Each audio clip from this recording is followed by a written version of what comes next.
Alrighty, howdy everyone. Welcome to another review session. We'll get started. What do I have for announcements? Your exam grade should be released and you should be able to see that. If you have a regrade request, please do that on Gradescope. You only have a final left, or you have one more quiz and a final left, and so yay. You're almost done with this class. And reminder that your lowest quiz gets dropped, and then I think it was confirmed that your lowest test score gets averaged with your final. So if you do really well in the final, then your low test score, gets bumped up. With that being said, there is time to study for the final, and you can, make up some lost work if you so need it. I should be having 2 review sessions most likely before the final, so just be on the lookout for those. That won't be until like next week. I'll make that announcement. Other than that, I think that's all I have. Any questions? Yeah, absolutely. Anything else administrative wise for me before we get started? Cool. Okay, so today we're going to talk about rates.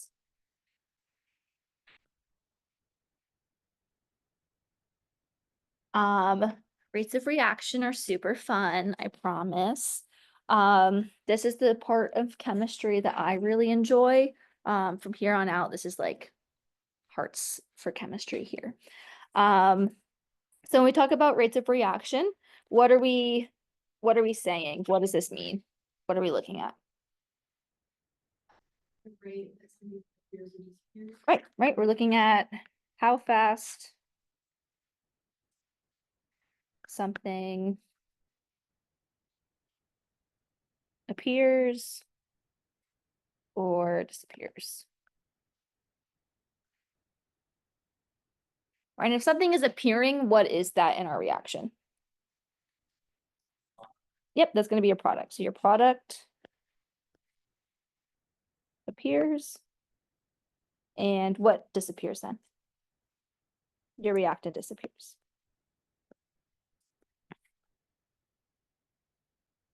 What happens to the rate of reaction as time goes on? It slows down. Why does it slow down? Good, right? So at the start of a reaction, your rate is going to be really fast. And so rate will slow as reaction proceeds. Right? There's going to be less reactants at the end of the reaction and then at the beginning, right? Reactants are being used up. And less collisions are happening.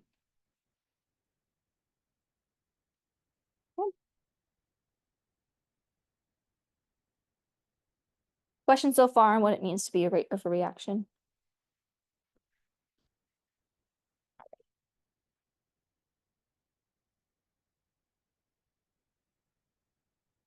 So we can look at just a general reaction, right? We can have A going to B.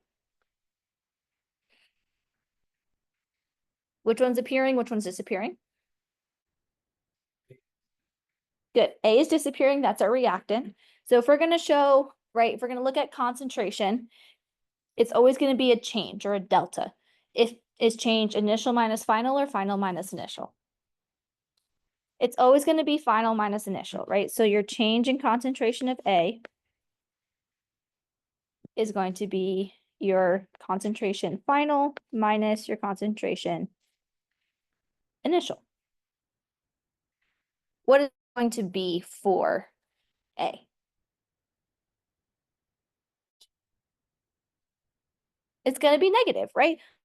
Start with less than what we started with. So this will always be negative.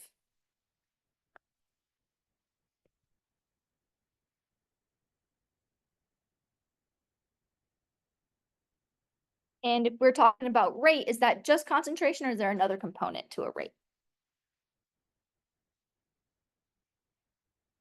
Yeah, we need a time, right? We need a time domain in order for it to be a rate, right? Think of velocity, right? Miles per hour, kilometers per hour, right? Something like that. It always needs a per time component. So your rate of reaction is going to be -1, or sorry, negative change in delta A over T.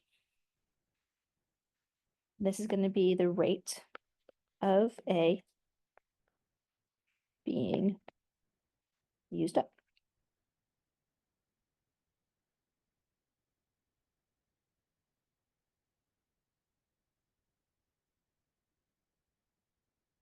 What does that mean for the rate of B? It's going to be positive.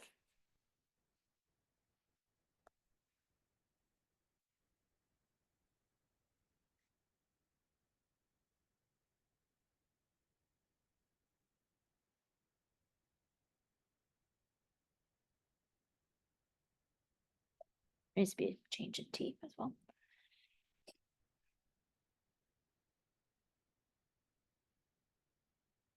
What do we know about the rates of A and B?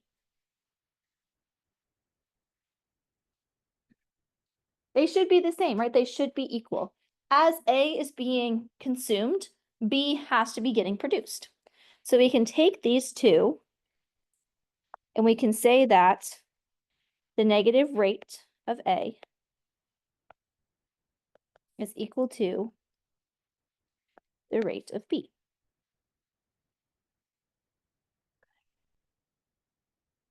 Right? What's our stoichiometric ratio of A to B in just our general equation? It's 1-to-1, right? So for every one A molecule that's being consumed, one B molecule gets produced. So the rate at which A is being consumed is the same rate as which B is being produced. And that's what that green equation is telling us there. Right? So if we given a value for the rate of A, know what B is because it's going to be equal to that. And we can solve for that actual value. Any questions on the very basic, very generic rates of reaction? Okay. Now it can get more complicated, right? We can have an equation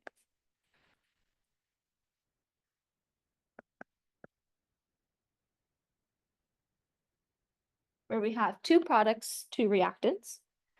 Some stoichiometric ratios are now involved.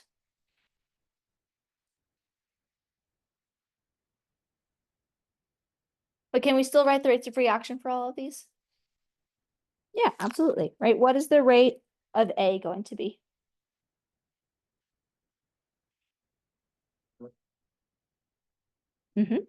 Concentration of A, concentration of T, or sorry, change in T.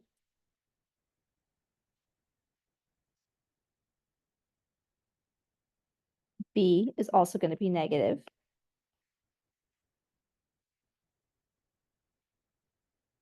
What is C and D going to be? So they're going to be positive, right? And the same that we just discussed above.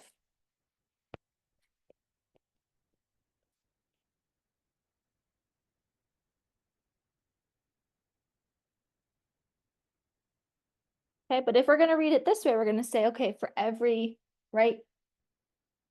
For every one molecule of B, how many molecules of 3 get produced? Of C get produced? 3, right? So for every one molecule of B, 3 C get produced. So is the rate of C faster or slower than the rate of B? It's going to be faster, right? Because you only need 1 for every 3. Does that show, are we showing that within our rates right now? No, right? We're saying that those rates are equal, right? If we just put equal signs in between them, we're saying that those rates are equal. How would we make it so that it would be equal if we just looked at B and C? Yeah, perfect, right? So you could multiply B by 3 if you're just looking at the rate of C in comparison, right? If we're comparing B to D, right, you can just say, okay, multiply by that by 4. But there's an even better way that you can do it. If you take the coefficient that's in front of whatever molecule you have, right? And let's say in this case, A, and we take the reciprocal of that coefficient. So instead, we're going to say times 1/2.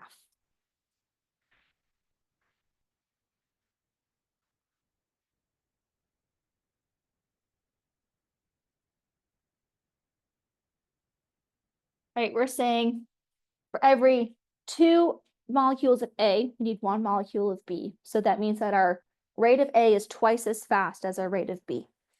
So now we're going to multiply that by half. And we're going to say, okay, now our rate of A is equal to our rate of B. We could do that for also the appearance of C and D. So it would be the fraction you're using for C. 1/3. And what about D? 1/4. Right, so now you don't need to worry about any like funky math, right?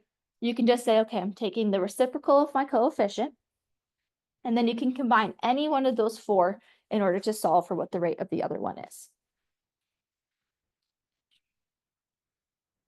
So what does this mean for your chemical equation? What's really important that you do? You have to balance it, right? So if you're looking for the rate of a reaction, you should definitely balance it before you do anything in trying to solve for the rate of the other. Okay, any questions how we set that up? Okay.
Right, so our question here is if the rate of consumption of A is 7.4 times 10 to the -2 meters molarity per second, what is the rate of consumption of B, production of C, and production of D?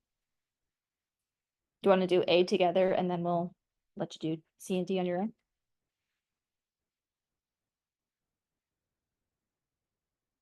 Okay. So what are we going to be comparing for part A? A to B, right? And we said that A and B is going to be -1/2 delta concentration of A over concentration of T, which is equal to the negative concentration in B over the concentration of T, or change in T.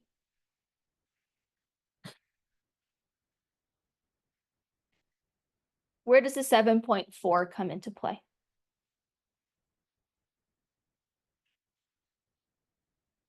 Perfect, right? Delta A over delta T. This is the portion that we're going to be substituting in for 7.4. Okay, so we're going to say -1/2 times 7.4 times 10 to the -2 molarity over seconds is equal to the negative change in B over change in T. That number includes both the delta and delta T. Yes, yep, because we have our concentration, which is the brackets, and then we have our seconds, which is our time component. So that whole thing is the rate. In this whole thing here, this is your rate.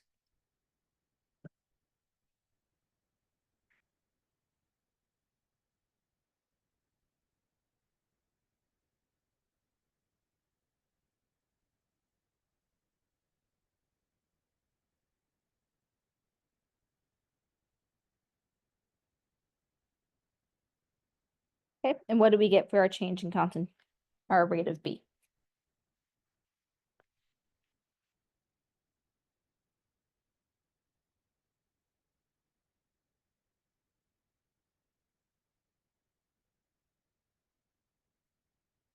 Mhm. What's our units? Yep, molarity over second. And then that's gonna be your change in concentration of B over change in T. Right, it's not the negative, because your rate is gonna be positive here. We know it's being consumed, so if it's being consumed, we know it's a reactant. We could just say that the rate of consumption is 3.7 times 10 to the negative 2 molarity per second. Sign on the rate of B, does that just go away? Yeah, so it'll cancel out with the negative from A.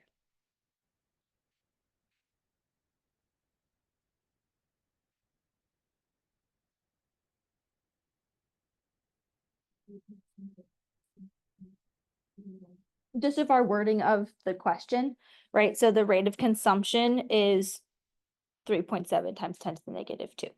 So depending on the wording, it might show it as a negative, it might show it as a positive.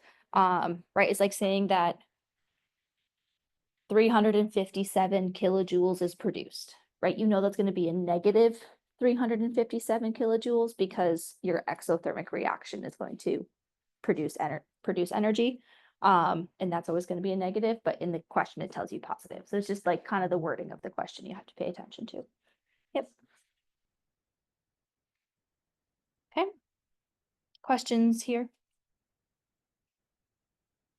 Do you want to try B and C real quick?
I put the answers up there. You did check as well. So I got 1.11 times 10 to the negative first, molarity over second for C. And then D should be 1.48 times 10 to the negative 1.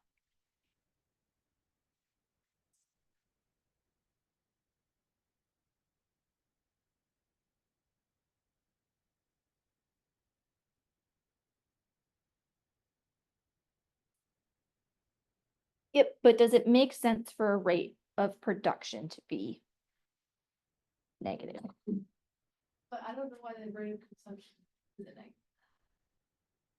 In the question, yes. So in the question, the rate of consumption is 7.4 and it's positive, because you're telling you it's being consumed. We could put a negative in front of our question here, giving us a negative answer for B. But then we know that the consumption of B is still going to be, right? We can just say it as a rate as a positive answer. So you just kind of have to play around with the wording of the question a little bit. In this case, all of the answers are going to be positive.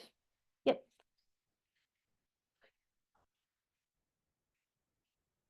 Yes, then it would be negative, right? Right, what is the rate of B? So what is the rate of reaction for B? Then it would have to be a negative number because you have to tell it that it's a or that it's a reactant and being consumed. And this one here, I'm telling you, it's a reactant or a product, so it could just be positive rates all around. Mhm. What is the kind of rate of consumption of B? It would be, yes, it would be negative, but I'm telling you that the rate of consumption of B, I'm asking for that. I'm telling you it's already being consumed, so I don't need to have like a double negative. So it's the absolute value. Yes, yes, yep, So B is positive because the negatives cancel out. yes. Right, so we could put a negative for 7.4 in our question because we know it's being consumed. Right, that's this negative that I put in there. That would give us a negative 3.75, 3.7 B, but I'm asking for the rate of consumption. So if we give it a negative rate of consumption, then it's like a double negative, right? So that's why we just make it positive in Oh, this. sorry. I meant B for the second question, production. of Oh, C. it's reduction of C. Positive because the rate is negative, but also the formula negative. Yes, right. So if you plugged in the negative for B, then it would cancel out with the negative from that one. Yep.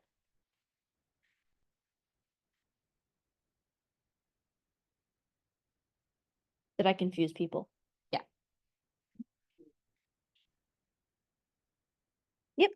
So there's two ways that you can solve for B. Now that we know both A and B of our rates. So you can either say that negative 1/2 A over delta T is equal to 1/3 C over delta T. And you can plug in the 7.4 from before. So then we would get negative 3/2 7.4 times 10 to the negative 2. And then I'll just make sure that that checks out.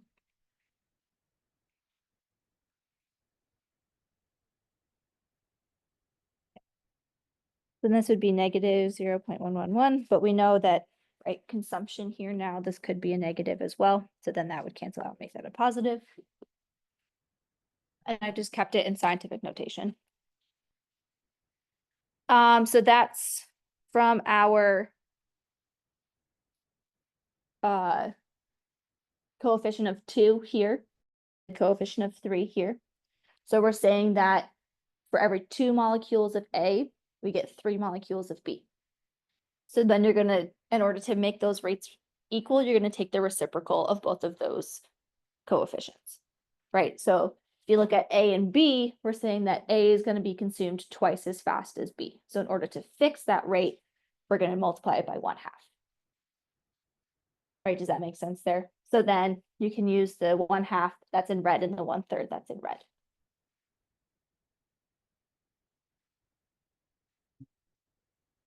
Yes, yep, have to take the inverse of C as well.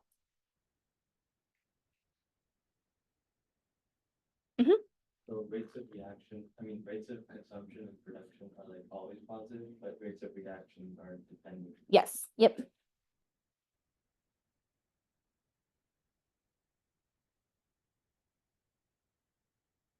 Right, we know that our reactants always have to have a negative because there's final minus initial less at the end than the beginning.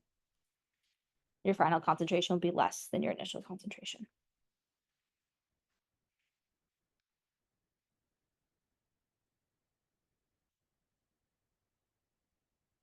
That help with part B. The other way you could solve it is that now that you know the rate of consumption of B, you can say that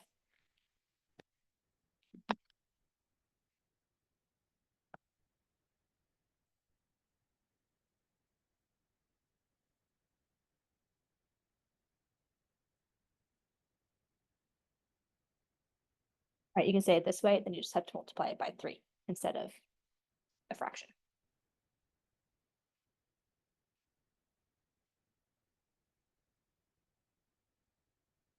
Okay, do we feel a little more comfortable with this portion?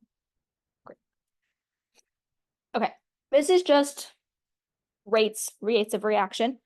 The next thing we can talk about for rates is our rate law.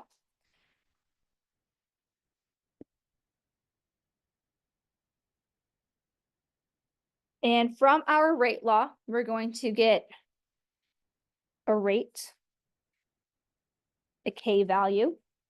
What is the K value? What do we call that? This is your rate constant. And then you have your concentration of any reactants, right, that are going to contribute to the rate raised to the order of that reactant. This is a reactant. And then this are your orders. So like the order was 2, does it actually get, that number actually get squared? Or That is it number gets squared. Yep. So if you had a concentration of 2, and it was a rate order of 2, then it would be 2 squared. So then 4. Okay.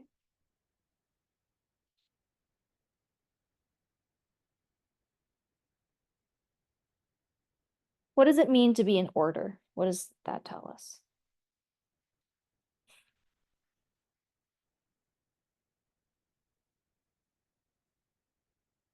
This is going to be the magnitude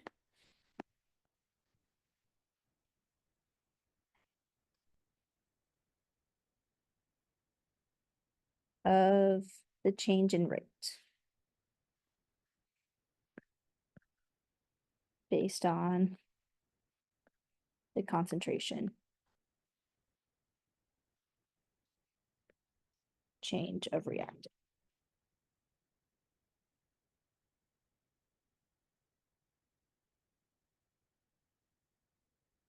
There are 3 orders that we usually talk about. Does anyone know the orders?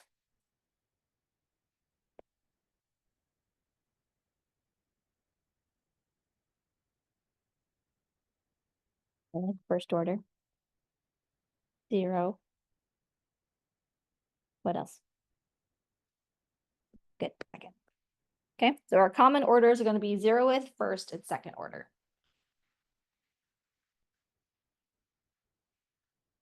Okay, and we need to remember that orders are going to be exponents here. So we do have a little bit of exponent math that we're working with.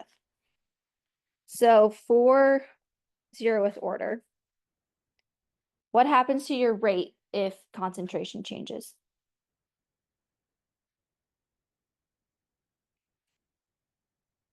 Right, if I have 2 to the 0 and then I double it and it goes 4 to the 0. It doesn't matter, right? So there is no change in rate with change in concentration. This is what we call concentration dependent.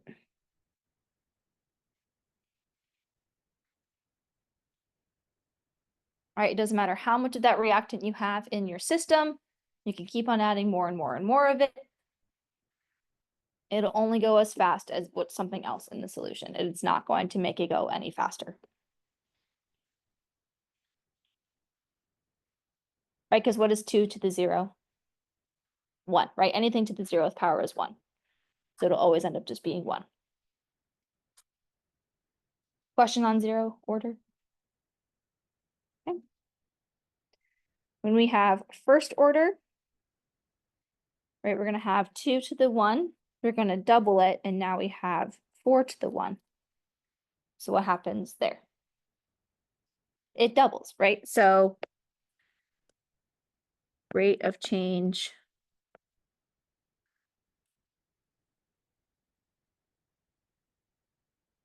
is equal to the change in concentration. Right? If the rate doubles, or if the concentration doubles, the rate's gonna double. If the rate triples, then the concentration tripled. If you decrease the concentration by 1/2, right, the rate's gonna go down by 1/2. They're exactly the same. They're 1-to-1. And then what happens with second order? If we have 2 to the second, and then let's say we tripled it, and we did 6 to the second.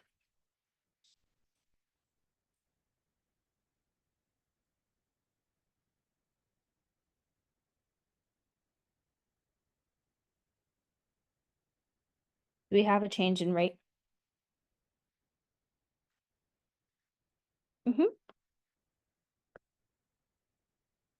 Rate of change is equal to the, what do I want to call that? Magnitude, I guess. Magnitude or the factor. Factor change of concentration squared.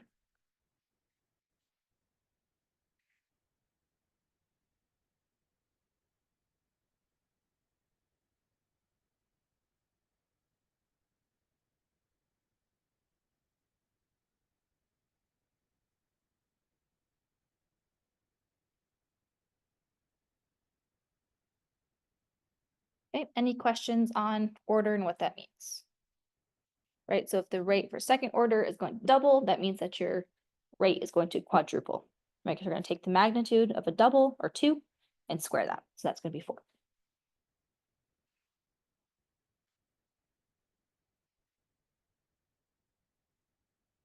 Okay. The biggest thing to note is that order is not determined from balanced coefficients.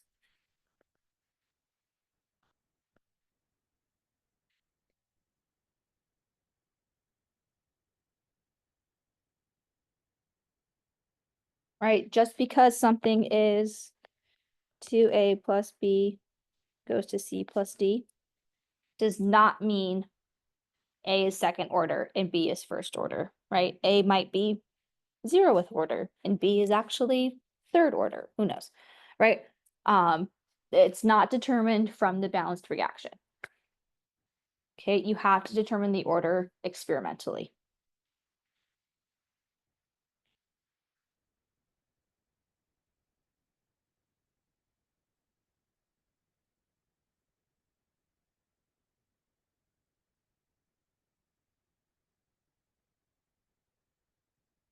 What questions do we have about order? Finding what the order. Mhm. Sure. Yep. Didn't really Mhm. steps.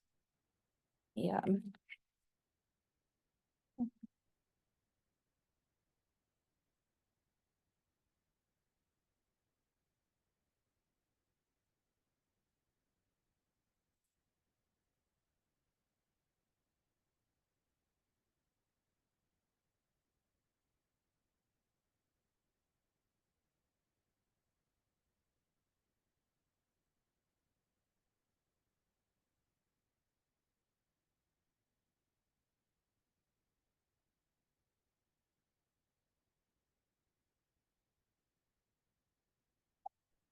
So let's do an example.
Let's do this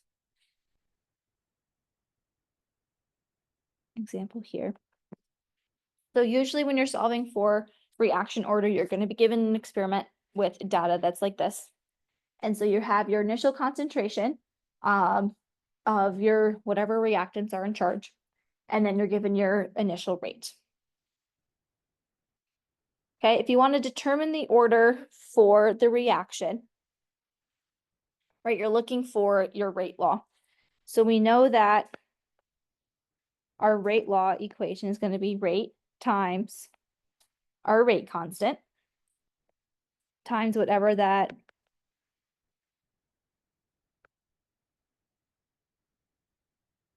first reactant in that order times the concentration of the second reactant in that order. This case is going to be M and N we'll use. Okay. So now the next thing you're going to look for is, in order to determine the order, you need to see a time when the change in concentration of one of your reactants is changing and the other one is staying the same. Right, so that means that if, like in experiment 1 and 2, if we look at the concentration of NH4 plus, we go from 0.24 to 0.12. The concentration of NO2 is staying the same. That's staying at 0.10. So any change in the rate for those two experiments is only based off of the change that happened when we changed the concentration of NH4 plus. Okay, so if we went from 0.24 to 0.12, what did we do? We multiplied by half. So if we think about it, with whole numbers, if we go from 0.12 to 0.24, we doubled our reaction. What happened to our rate? If we go from 3.6 to 7.2, we also doubled it, right? So what do we think our order for NH4 plus is going to be? It's going to be 1, right? Because if our concentration doubles and our rate doubles, that's indicative of a first order reaction. If you need to visually see this, right, we can take experiment 1, we can take experiment 2, and we can plug this data into the rate law that we wrote down. So we know that for experiment, we know that 7.2 times 10 to the negative 6 is our rate. Do we know what the rate constant is? No, we don't know that yet, right? This is just K. Do you know what our concentration of NH4 plus was? It was 0.24. Do we know the order for? Not, right? We think it's 1, but we don't know yet, right? It's going to be M. For N, we know that's 0.10 over N. Right, this is for experiment 1.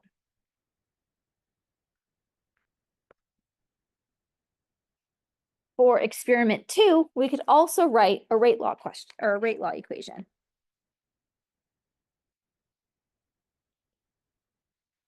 Same way, this is going to be 3.6 times 10 to the negative 6. We still don't know what the rate constant is. This time our concentration is 0.12. And our concentration of NO stays the same.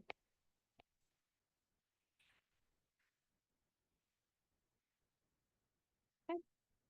Now we have the rate law for experiment 1 and we have the rate law for experiment 2. Now we can divide both sides of our equation. If we divide both sides of our equation, what happens? What can we do?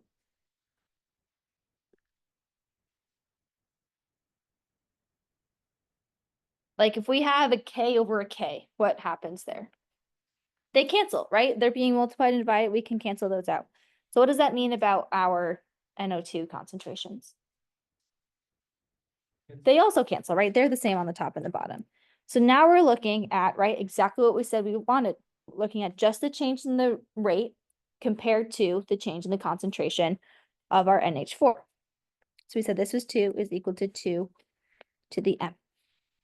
Right, they're under the same exponent. We can combine those. So now you're saying, okay, what value of m do I have to multiply 2 by, or, raise to the power of 2 by in order to get to 2? And then that would be m is equal to 1. Okay, so that way you can write it down. If you need to see it that way, you're like, oh, I don't know what 7.6, right, or 7.2 divided by 3.6 is. You can plug it into your calculator, say 2 over 2, and then you can get it that way. Okay. Which might be helpful for solving for the order of NO2. Right, what 2 experiments do we need to look at for NO2? 2 and 3. Right now we're going to look at 2 and 3. If you're going to write down your rate laws, I recommend writing the bigger number on top, just so you end up with like a whole number, not a fraction. So for this case, we do experiment 3 over experiment 2.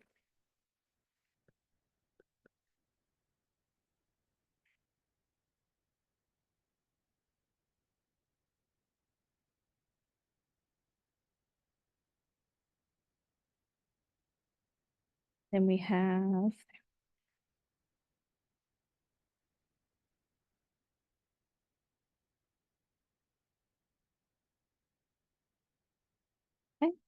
we have those two. Oh, you can't see any of that. We have those 2 experiments and the rate laws, right? That just comes from our data table, what we filled in. Again, if we divide by both or by our equations, your cancel out once again. This time your values of the NH4 plus concentrations cancel out.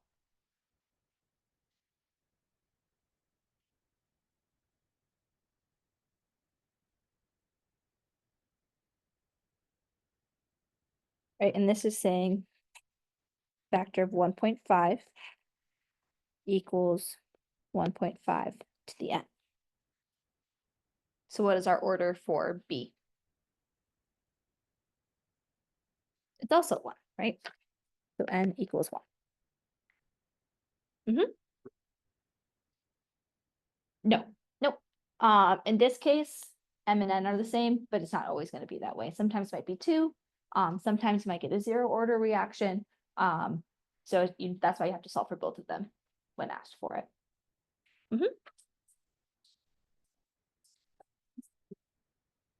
Absolutely. Yep.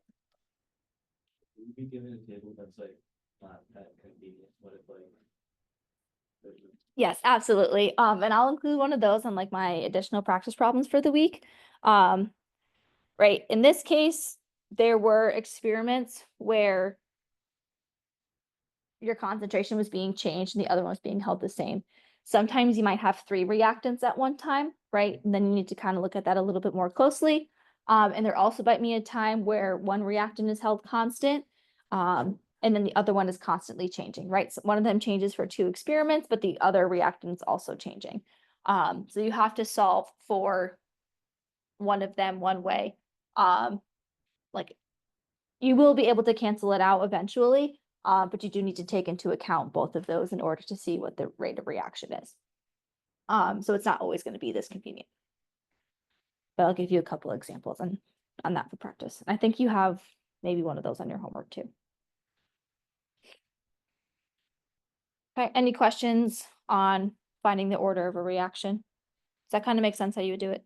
And then at the very end, once you know your orders, you can plug that in to rate. So when we know it's just the concentration of NH4 plus and NO2, right? You don't need to show the 1 exponent. We know that that's there.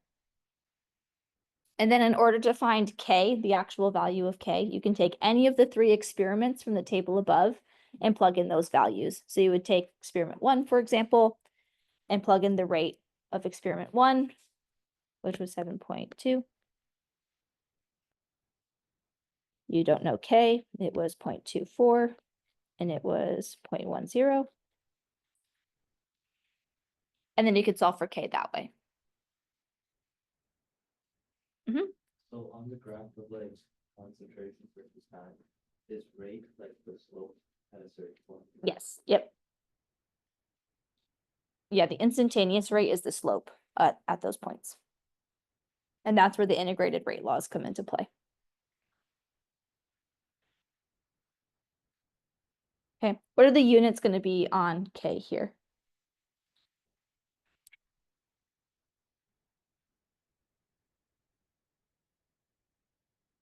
It'll always have s to the -1. Is there anything else with this K? Yep. Yep, great question. So if we were to plug in units here, I'm just gonna throw them in black.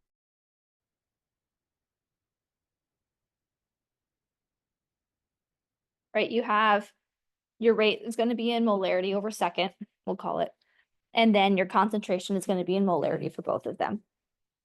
So when you do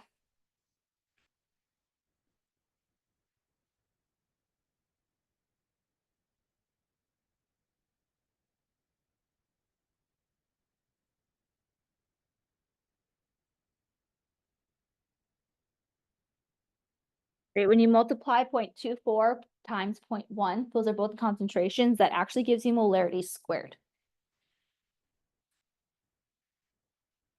So when you divide by the 0.24, you're also dividing by molarity squared.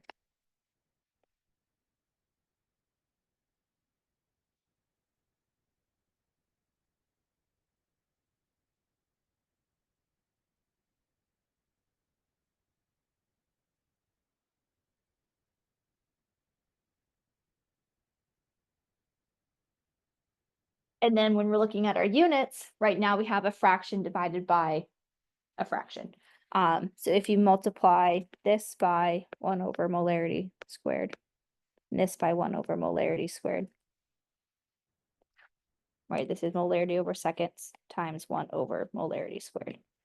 So now your 1 molarity on top and 1 of your molarities on the bottom cancels out. So you're just left with 1 over molarity times seconds. Okay, what is the overall order for this rate law? 2, yep. In order to find overall order, it's just the sum of the individual orders.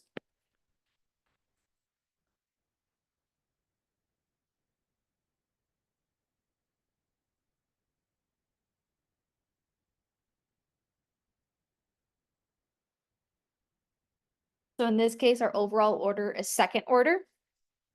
So those will always be the units for a second order overall reaction.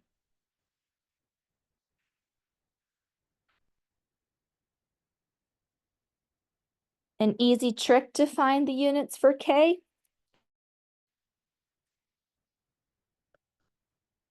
is going to be molarity times, or like whatever that concentration unit you're using, overall order minus 1 times seconds to the -1. Sorry, negative overall order minus 1 to the -1. So if you have a second order, or I guess we'll say fourth order. We have a fourth order reaction. Then your units for K is going to be molarity negative 4 minus 1 times seconds over -1, which is molarity to the -3 times seconds over -1, which equals 1 over molarity cubed times seconds.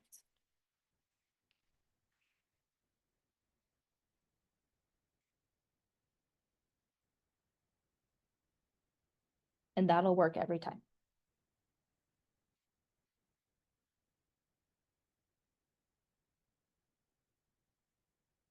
Did I lose people? Do we have questions? Does that make sense? How you could do the little shortcut for the overall order? Okay. There's always going to be one less than the overall order.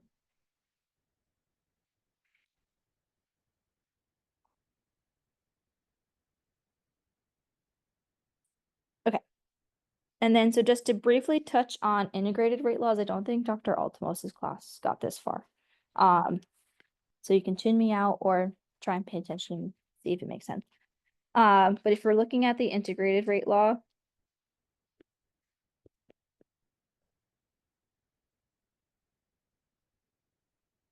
right, this is going to show you the instantaneous rate of a reaction or at a time. Right, this is taking the slope into consideration. And there are three equations that deal with this, and it has to do with the 0, first, and second order. I believe these are given to you on your formula sheet, but you just need to but all three of them are given, so you need to recognize which one goes with which order. So for the 0th order, going to be your concentration of A at time point t is equal to the negative KT plus the concentration, initial concentration of A.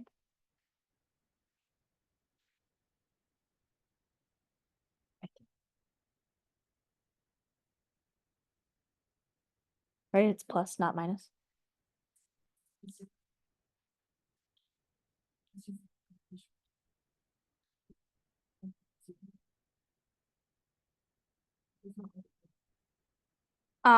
Right, your reaction probably isn't going to be an overall 0th order, so for that reactant specifically, it would be 0th order. Yep.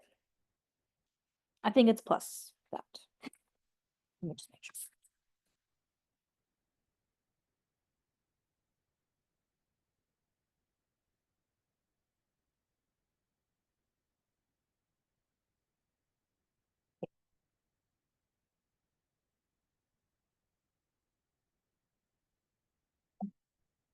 That's going to be 0th. For first order, this is now the ln of concentration of A at time t equal to negative KT plus the ln of concentration of A at time point 0. And then your second order is 1 over the concentration of A at time t equal to positive KT plus 1 over the concentration of A at time point 0.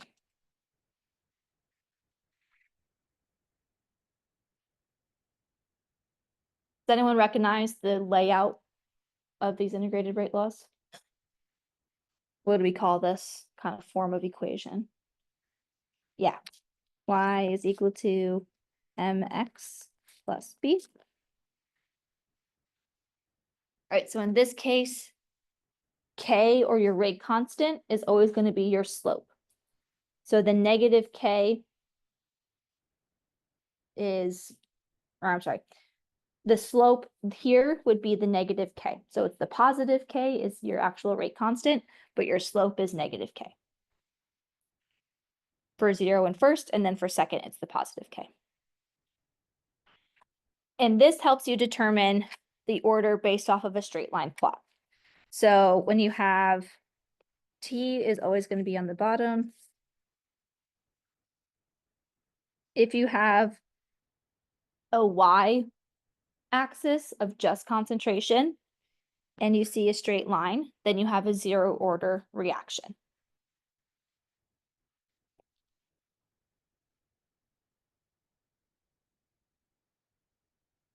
What would be the y axis for first order?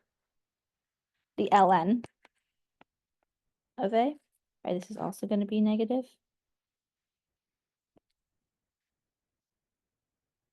What about the axis for second order? Yep, this is going to be 1 over A. Be a positive slope here. Right, and this matches because m is equal to k, m is equal to negative k, and m is equal to negative k.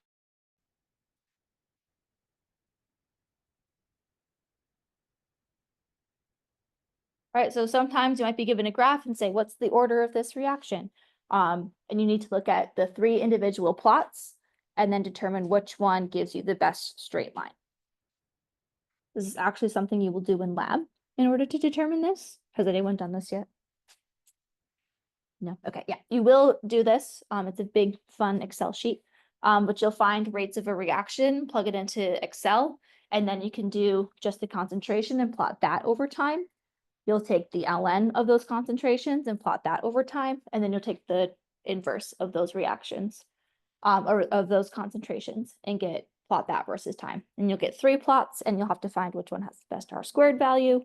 And then that one will be your straight line plot. If it's not straight line, it's usually have some like exponential or logarithmic looking thing to it. It's curvy. So you'll know it's not a straight line. Yep. Yes. It's in Chem 107. Oh, you said lab, that's. Oh, yeah. So at some point in lab, when you take lab, this is an experiment you do.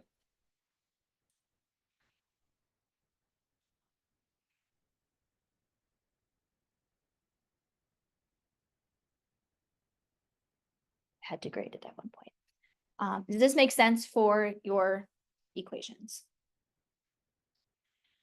The best thing to use for integrated rate laws, like they'll definitely ask you a graph question.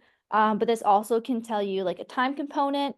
Right. So they're saying like, how long does it take for a concentration to decrease, right? Or how long does it take to reach this concentration, right? You're looking for that T component, you would be given the K, and you can determine it from there. Some things that come out of integrated rate laws are half-lives. All of these have 3 different half-life formulas. We won't go over that this week because we haven't touched on it yet. Right, but half-life is just how long it takes for half of the concentration to be depleted. Those 3 are also given to you. So again, you just need to be able to recognize them and then use them. Really the big half-life formula is for first order. That's all of your like nuclear decay. All of that is first order. And so that's the big one that we really care about. Are there any other questions with integrated rate laws right now? I'll put a couple of practice problems on this week's stuff as well, just so you get some use of them. Any other questions on rates? Did that help clear up a bit what we're going on here? Yes, or at least give you, if you don't recognize any of this, an idea for when you go to class. Yeah. Can you recognize graders rate law question? Like, how do you know when to? It'll tell you, like the rate of a reaction or the rate constant for a reaction is this, blah, blah, blah. How long does it take for the initial rate to drop by 30%, right? So now you're saying, okay, I know my initial concentration. I'm looking for when it's at 30% of that. So you need to find what that concentration would, 30% of that concentration, right? Or I guess 70% of that concentration, and then you can plug that into your concentration components. But yeah, like a time related question, or right, or it has like after 700 seconds, this much of your reactant is remaining, right? What is the initial concentration, right? Something like that. So there has a concentration component to it. They tell you what the order is because you need to know what integrated rate law to use. And you're usually given the rate constant or you're solving for the rate constant. Yeah. Does that help a little bit? Yeah. Yep. I took the other equation, Yeah. and then halfway through, I realized I should. Yeah, when you have a time component, then you need the integrated rate law because the rate law has no time component. Yeah, right, because if we look at it,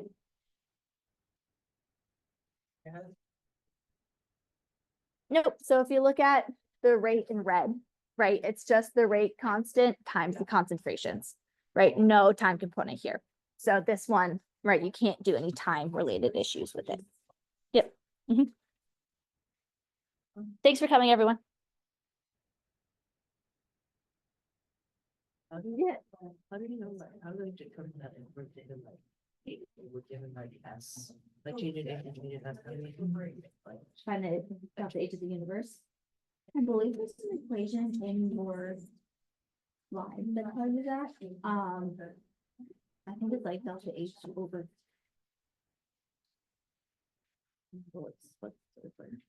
delta H is, or delta S of the universe equals delta H divided by something. I can't see what it is right now, but I do believe it's in your slides. And you can just find delta H from enthalpies of reaction, or that's like something else that you solve for in the question, and then you can use that for your delta S. What is this like a thing about? Like, there's no numbers, but like, they just get like, oh, it's just positive. Like, Delta S in the universe should always be increasing. So maybe they're just looking to say that like it's increasing that way. And then if delta H is positive, like that's like an unfavorable reaction because we want delta H to be negative. So then you need to look at how it's changing, how the reaction is changing, if there's more gas particles or something else in that sense. okay, so for most times, delta S of the universe should be increased. Yeah, delta S of the universe is always increasing. Even if like H or S is like Mhm. negative. Yep. Thank you. Yeah, no problem. Hi. Just about this whole like rates of reactions. Mhm. This is all very new, like we just learned this today. Yep. But how, this is probably, like, we might be revealed like later, Mhm. like in the Friday lecture, but how is this related to like the delta H, delta S, delta G that we learned about in chapters 10? Like this, how is it gonna come together? Because that's, I know that's one of the things like I struggle with. like, Yeah. Especially in multiple lectures when she's going fast, fast, Yeah. fast. Where it's like, I learned the thing, but I don't know how it relates to the previous thing I did. Yep. Does it relate to? Not too much. When it comes to rate, we're just looking at like how fast a reaction's happening. We're looking for changing concentrations and stuff. It doesn't, and we're looking at how rate is changing based off of concentration changing. We're not really looking at like delta H or delta S. Like there's no way, or I don't think delta G comes into rates at all either. It's just another thing to talk about of how quickly something's happening. This rates will play into equilibrium, which is the next chapter you're going to do, and equilibrium will come back to delta G, which will come back to delta H and delta S. So it might take a little bit, but we will eventually, it'll eventually, like if you got to go a little far, right? You're like going in a circle, right? So you're like kind of far, and then you're like, oh, we're back here. So right now we're just a little bit away from the connection point. Okay. Does that help a little bit? Yeah. Okay. It does come back.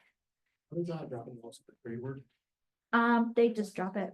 So it's the sum of your best 5 divided by 5. Yes. Okay, sound good. Yes. Thank you. Yep. So, on the quiz yesterday, Mhm. for, I don't know if they're the same between the two classes, but for Bengali, there was one question about like an ice pack. Mhm. And you just had to automatically like know that like it was an endothermic thing. I didn't really know how to determine that. Like, Yes. So have you ever cracked an ice pack before? yeah, I mean, it just makes things cold. It makes pretty things much, cold, like- right? So are you feeling something cold or are you feeling something hot? Something cold. Something cold. So what happened when the reaction occurred? Was energy consumed or was heat absorbed or was heat released? Well, is it absorbing heat from my hand? Or no? No, right? Think you chucked an ice pack, right? And that cracked it and that caused it to get cold, right? So you're not touching it, but it ends up being cold. What happened in the reaction for the Oh, surroundings? okay, so it's giving off heat. Or the ice pack is absorbing heat? Right?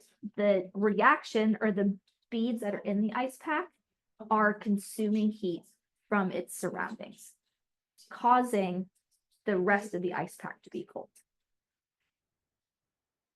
Wait, so like, even though it absorbs heat, it's cold?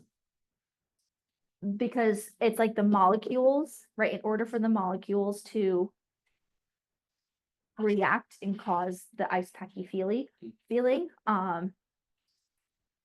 those molecules need to take in heat. So it's taking heat away from its surroundings, causing the surroundings to end up colder, and that's what you feel. And that's what you feel in the ice pack. Oh, okay. That Right? makes Like sense. hand warmers, right? That reaction is exothermic, right? So when those molecules hit and you break an ice heating pad, or a hand warmer, right? That one's releasing heat and that's why your pack ends up hot because Okay. it's giving heat to its surroundings. Does Okay, that makes sense. that make sense? Yeah.